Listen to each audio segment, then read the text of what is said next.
Yo, my peoples, what's up? Welcome to another 5 and 9 review in the One Stop Co-op Shop, where I go over 5 things you need to know about a game in about 9 minutes or less, something like that. Today, take a look at Burgle Bros 3 from Flowers Games. You see over my left shoulder, Burgle Bros 1 and 2 are in my collection. They're not going anywhere anytime soon. Love the series. It is a cooperative game for 2 to 4 players in which you are playing burglars, breaking into a place where you're not supposed to be. The first game was a bank. The second one was a casino. This one, you are breaking into a futuristic corporation, an evil corporation, going in, stealing their secrets, and getting out. Burgle Bros 3 promises stealth infiltration, dodging around those guards, plenty of tactical movement, and lots of surprises along the way. So how does it compare to the previous games? What is unique about this one that you might want to take a look at it? I'll answer all those questions when I go to the videotape. Disclaimer, I was provided a review copy of Burgle Bros 3 from the publisher. My number 5, thematic integration, a pretty massive pro, and that's true for all of the Burgle Brothers. The way that the game lays out, so much emergent narrative comes out. So that's the narrative that emerges along the way.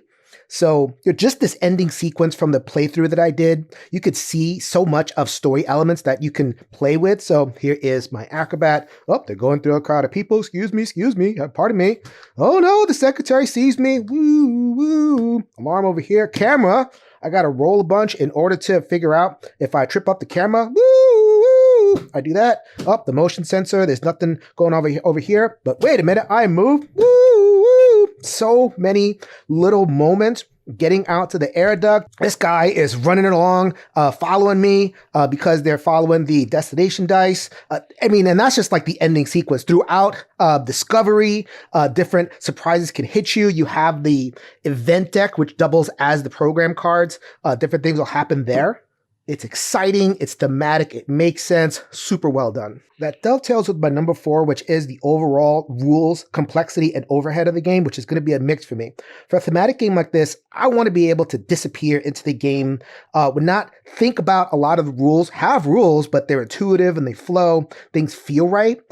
There's a lot of points in this game where you just have to remember a rule, and not remembering it can really bone you.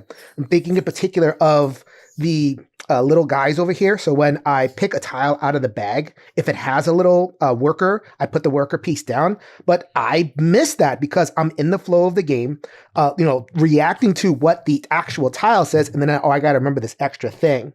That's not overbearing on its own, but it is additive because, I'm also dealing with the text on the tiles themselves. You see all of this text. The game is called Future Flip. So like double that, there is text on a lot of the other sides of these tiles as well. With the first Burgle Brothers game, you had tiles that said, okay, 3 actions to enter. Or, open this tile and you fall through and then it doesn't do anything else. I know the designer is like, well, I kind of want the game to be a little bit more interactive and everything. Yeah, you did that, but you also made the game more complex and maybe raised the barrier a little bit more than a casual gamer that would be into a game like this would be comfortable with. So that is a trade-off. My number 3 is the characters, generally a pro, but with a couple of nitpicks. So on the pro side, thematically, just amazing callbacks, especially with the characters that were in the basic 2 games. They recur here and they feel right. My girl, the Raven, has her Raven that she walks around with. A couple of the innovations worked out for me. Every character has a special starting item, which individuates them, but not too overwhelming. They use the item. It's usually a one-shot, and then you're into the game. The quote-unquote hit point system was okay. In the previous games, you just had stealth, and that was basically your hit points. In this game, you have stealth and cool. That was a little bit of a thing to explain when I was playing this with other people, that there are actually 2 systems, and the cool goes first. It was okay because people linked cool with the front side, the disguise side, and then when you lose your cool, you get the back side, a little bit more of a powerful character. That ended up working out okay, and I like that little bit of innovation and evolution during the game. My nitpicks now is some of the rear side characters are actually a sidestep or less powerful. Wasn't happy with that. So like as an example, the Hawk, she can, more efficiently peek around the board. Her flip side, you can more efficiently peek around the board. By the end of the game, there's nothing to peek. Most of the tiles are uncovered. And there were a couple of times where the flip side denied me a power that was useful that I wanted to keep around. I would have wanted either the option or the backside power to be definitely better. My number 2, a mix. I'm leaning con with this. To be honest with you, it is the enemy bot. I'm going mixed because there are some positives. Number 1, It does have that Burgle Brothers feel where the bot is threatening the players, and especially as it speeds up, it threatens more. The escalation is fine. Also, I like the innovation that the bot evolves. So it's going to build up this suspicion track, and then it's going to do unique attacks to the players, and there's lots of variety there. So that's an innovation that I appreciated. However, just running the thing just becomes awkward. So the typical turn, the bot is going to go.